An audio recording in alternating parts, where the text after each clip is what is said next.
أَلَمْ تَرَ أَنَّ الْفُلْكَ تَجْرِي فِي الْبَحْرِ بِنِعْمَةِ اللَّهِ لِيُرِيَكُم مِّنْ آيَاتِهِ إِنَّ فِي ذَلِكَ لَآيَاتٍ لِكُلِّ صَبَّارٍ شَكُورٍ۔ کیا تم دیکھتے نہیں ہو کہ کشتی سمندر میں اللہ کے فضل سے چلتی ہے تاکہ وہ تمہیں اپنی کچھ نشانیاں دکھائے؟ در حقیقت اس میں بہت سی نشانیاں ہیں ہر اس شخص کے لیے جو صبر اور شکر کرنے والا ہو۔ تمہیں اپنی کچھ نشانیاں دکھائے، یعنی ایسی نشانیاں جن سے یہ پتہ چلتا ہے کہ اختیارات بالکل اللہ تعالیٰ کے ہاتھ میں ہیں۔ انسان خواہ کیسے ہی مضبوط اور بحری سفر کے لیے موزوں جہاز بنا لے اور جہاز رانی کے فن اور اس سے تعلق رکھنے والی معلومات اور تجربات میں کتنا ہی کمال حاصل کر لے، لیکن سمندر میں جن ہولناک طاقتوں سے اس کو سابقہ پیش آتا ہے ان کے مقابلے میں وہ تنہا اپنی تدابیر کے بلبوتے پر بخیریت سفر نہیں کر سکتا جب تک اللہ کا فضل شامل حال نہ ہو۔ اس کی نگاہ کرم پھرتے ہی آدمی کو معلوم ہو جاتا ہے کہ اس کے ذرائع و وسائل اور کمالات فن کتنے پانی میں ہیں۔ اسی طرح آدمی امن و اطمینان کی حالت میں چاہے کیسا ہی سخت دہریہ یا کٹا مشرک ہو، لیکن سمندر کے طوفان میں جب اس کی کشتی ڈولنے لگتی ہے اس وقت دہریے کو بھی معلوم ہو جاتا ہے کہ خدا ہے، اور مشرک بھی جان لیتا ہے کہ خدا بس ایک ہی ہے جو صبر اور شکر کرنے والا ہو۔ یعنی جن لوگوں میں یہ دو صفات پائی جاتی ہیں وہ جب ان نشانیوں سے حقیقت کو پہچان جاتے ہیں تو ہمیشہ کے لیے توحید کا سبق حاصل کر کے اس پہ مضبوطی کے ساتھ جم جاتے ہیں۔ پہلی صفت یہ کہ وہ صبار یعنی بڑے صبر کرنے والے ہوں، ان کے مزاج میں تلون نہ ہو بلکہ ثابت قدمی ہو،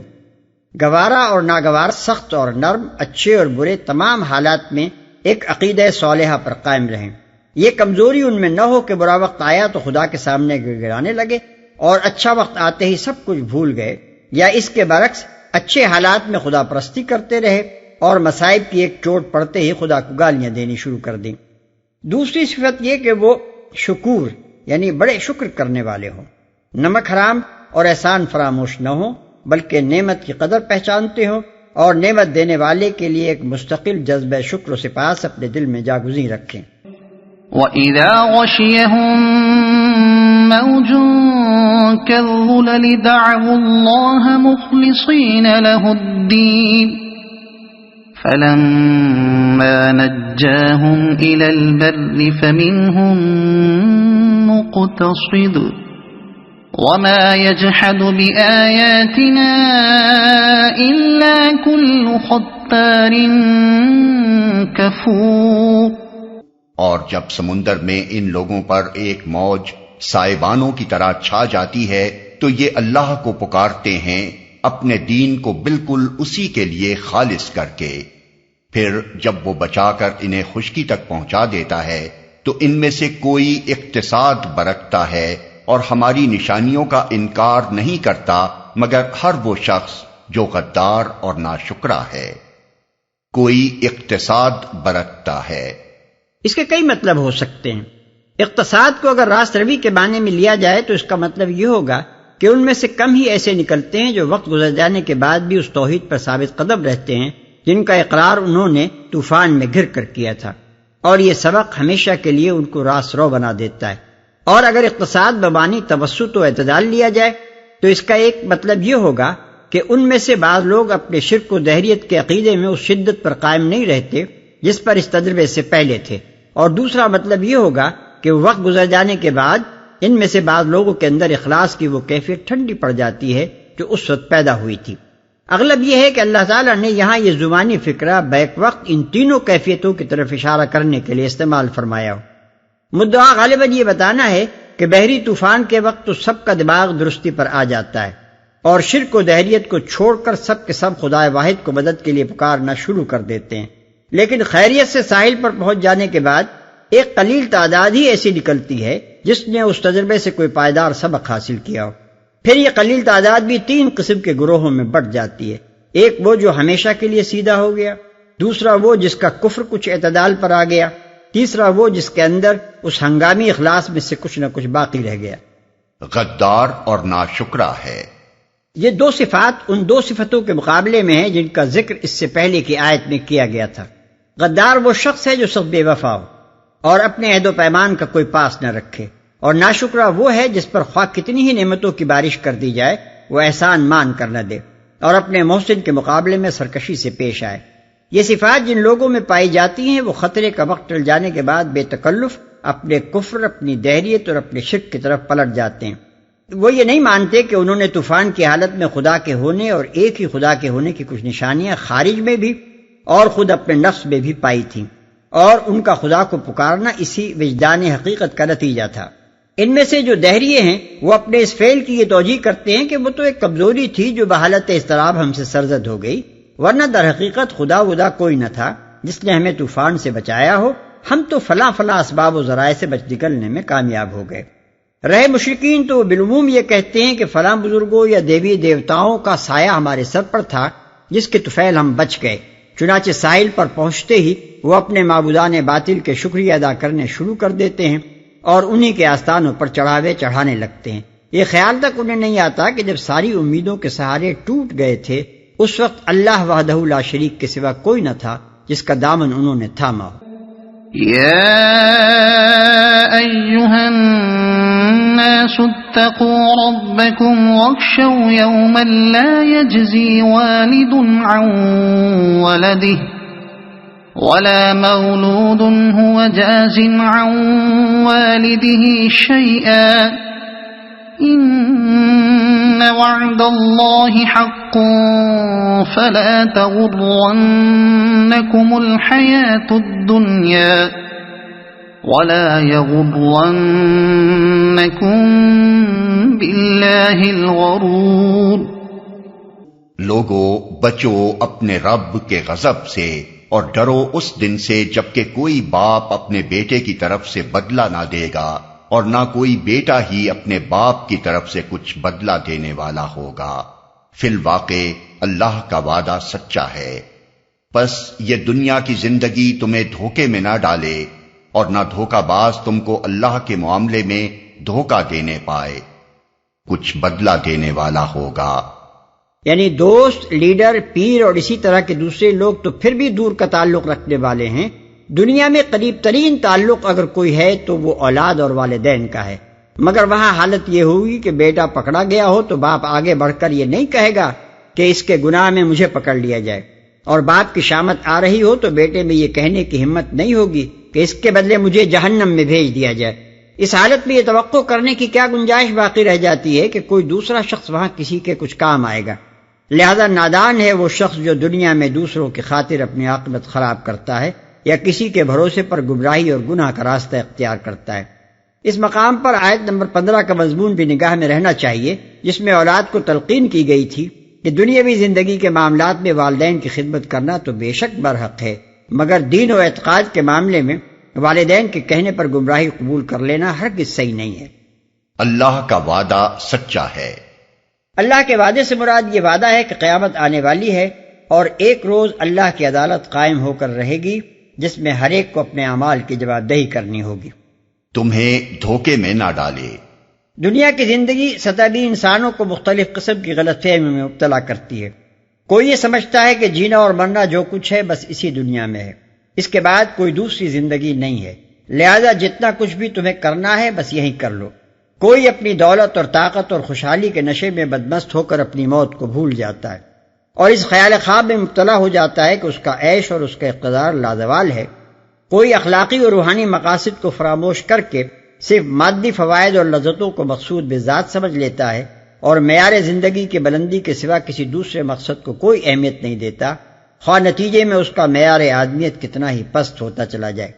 کوئی یہ خیال کرتا ہے کہ دنیاوی خوشحالی ہی حق و باطل کا اصل معیار ہے، ہر وہ طریقہ حق ہے جس پر چل کر یہ نتیجہ حاصل ہو اور اس کے برعکس جو کچھ بھی ہے باطل ہے۔ کوئی اسی خوشحالی کو مقبول بارگاہ الہی ہونے کی علامت سمجھتا ہے اور یہ قاعدہ کلیہ بنا کر بیٹھ جاتا ہے کہ جس کی دنیا خوب بن رہی ہے خواہ وہ کیسے ہی طریقوں سے بنے وہ خدا کا محبوب ہے، اور جس کی دنیا خراب ہے چاہے وہ حق پسندی اور راست بازی ہی کی بدولت خراب ہو اس کی عاقبت بھی خراب ہے۔ یہ اور ایسی ہی جتنی غلط فہمیاں بھی ہیں ان سب کو اللہ تعالیٰ نے اس آیت میں دنیاوی زندگی کے دھوکے سے تعبیر فرمایا ہے۔ دھوکہ دینے پائے۔ الغرور یعنی دھوکے باز سے مراد شیطان بھی ہو سکتا ہے کوئی انسان یا انسانوں کا کوئی گروہ بھی ہو سکتا ہے، انسان کا اپنا نفس بھی ہو سکتا ہے، اور کوئی دوسری چیز بھی ہو سکتی ہے۔ کسی شخص خاص یا شے خاص کا تعین کیے بغیر اس وسیع المعنی لفظ کو اس کی مطلق صورت میں رکھنے کی وجہ یہ ہے کہ مختلف لوگوں کے لیے فریب خوردگی کے بنیادی اسباب مختلف ہوتے ہیں۔ جس شخص نے خاص طور پر جس ذریعے سے بھی وہ اصل فریب کھایا ہو، جس کے اثر سے اس کی زندگی کا رخ صحیح سمت سے غلط سمت میں مڑ گیا ہو، وہی اس کے لیے الغرور ہے۔ اللہ کے معاملے میں دھوکہ دینے کے الفاظ بھی بہت وسیع ہیں، جن میں بے شمار مختلف قسم کے دھوکے آ جاتے ہیں۔ کسی کو اس کا دھوکے باز یہ یقین دلاتا ہے کہ خدا سرے سے ہے ہی نہیں، کسی کو یہ سمجھاتا ہے کہ خدا اس دنیا کو بنا کر الگ جا بیٹھا ہے اور اب یہ دنیا بندوں کے حوالے ہے۔ کسی کو اس غلط فہمی میں ڈالتا ہے کہ خدا کے کچھ پیارے ایسے ہیں جن کا تقرب حاصل کر لو تو جو کچھ بھی تم چاہو کرتے رہو، بخشش تمہاری یقینی ہے۔ کسی کو اس دھوکے میں مبتلا کرتا ہے کہ خدا تو غفور الرحیم ہے، تم گناہ کرتے چلے جاؤ، وہ بخشتا چلا جائے گا۔ کسی کو جبر کا عقیدہ سمجھاتا ہے اور اس غلط فہمی میں ڈال دیتا ہے کہ تم تو مجبور ہو، بدی کرتے ہو تو خدا تم سے کراتا ہے، اور نیکی سے دور بھاگتے ہو تو خدا ہی تمہیں اس کی توفیق نہیں دیتا۔ اس طرح کے نامعلوم کتنے دھوکے ہیں جو انسان خدا کے بارے میں کھا رہا ہے، اور اگر تجزیہ کر کے دیکھا جائے تو آخر کار تمام گمراہیوں اور گناہوں اور جرائم کا بنیادی سبب یہی نکلتا ہے کہ انسان نے خدا کے بارے میں کوئی نہ کوئی دھوکہ کھایا ہے، تبھی اس سے کسی اعتقادی ضلالت یا اخلاقی بے راہ روی کا صدور ہوا ہے۔ ان اللہ عنده علم الساعة وينزل الغيث ويعلم ما في الأرحام وما تدري نفس ماذا تكسب غدا وما تدري نفس بأي أرض تموت ان اللہ علیم خبیر۔ اس گھڑی کا علم اللہ ہی کے پاس ہے، وہی بارش برساتا ہے، وہی جانتا ہے کہ ماؤں کے پیٹوں میں کیا پرورش پا رہا ہے۔ کوئی متنفس نہیں جانتا کہ کل وہ کیا کمائی کرنے والا ہے، اور نہ کسی شخص کو یہ خبر ہے کہ کس سرزمین پر اس کو موت آنی ہے۔ اللہ ہی سب کچھ جاننے والا اور باخبر ہے۔ یہ آیت دراصل اس سوال کا جواب ہے جو قیامت کا ذکر اور آخرت کا وعدہ سن کر کفار مکہ بار بار رسول اللہ صلی اللہ علیہ وسلم سے کرتے تھے کہ آخر وہ گھڑی کب آئے گی۔ قرآن مجید میں کہیں ان کے سوال کو نقل کر کے اس کا جواب دیا گیا ہے اور کہیں نقل کیے بغیر جواب دے دیا گیا ہے، کیونکہ مخاطبین کے ذہن میں وہ موجود تھا۔ یہ آیت بھی انہی آیات میں سے ہے جن میں سوال کا ذکر کیے بغیر اس کا جواب دیا گیا ہے۔ پہلا فقرہ اس گھڑی کا علم اللہ ہی کے پاس ہے، یہ اصل سوال کا جواب ہے۔ اس کے بعد کے چاروں فقرے اس کے لیے دلیل کے طور پر ارشاد ہوئے ہیں۔ دلیل کا خلاصہ یہ ہے کہ جن معاملات سے انسان کی قریب ترین دلچسپیاں وابستہ ہیں،